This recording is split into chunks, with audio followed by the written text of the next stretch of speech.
Right, here with Liam Paro. Liam, talk to us about the decision to come over here to No Limit.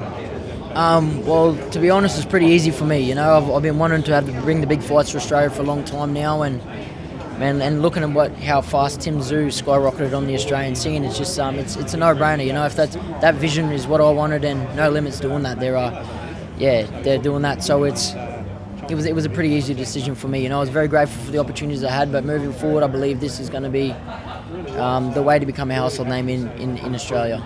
Talk to us about, I guess, your last 12 months. How do you sort of reflect on, I guess, your performances and what it means for you in your career? Look, it was the highest of highs and the lowest of lows. It was a hell of a year.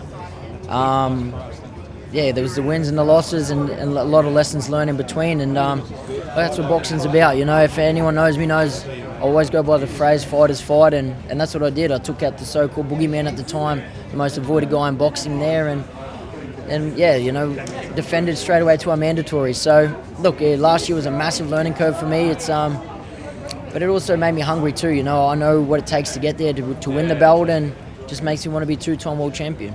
Looking back on that fight against McAllister, how proud were you of that achievement, and you know, where does it sort of stand in Australian boxing? Oh, it was huge. It was massive. You know, like no one wanted to fight him, let alone in his hometown, in his home country, and we did. You know, we believed in ourselves. We always have, and mate, it was huge in boxing. Like upset of the year, it could have been like for Australian boxing, it was huge. Arguably one of the biggest upsets in Australian boxing. So to be a part of that and to be able to do that was special. And like I said, it just makes me want to just keep writing my legacy, and not only Australian boxing but in the world boxing scene. Now, you mentioned Tszyu before. He's got a fight next month against Joey Spencer. Thoughts on that fight?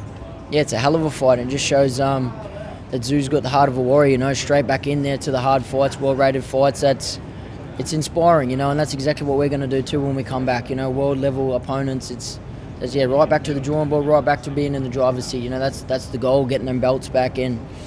Yeah, it's good for Australia. When should we expect to see you back in the ring? Look, I'm hoping soon, like around June time. You might see me back in there, but I'm hoping to announce something pretty soon. Nice one. Thanks, bro. Thanks, mate. Cheers. Appreciate it. Thank you, brother. Cheers.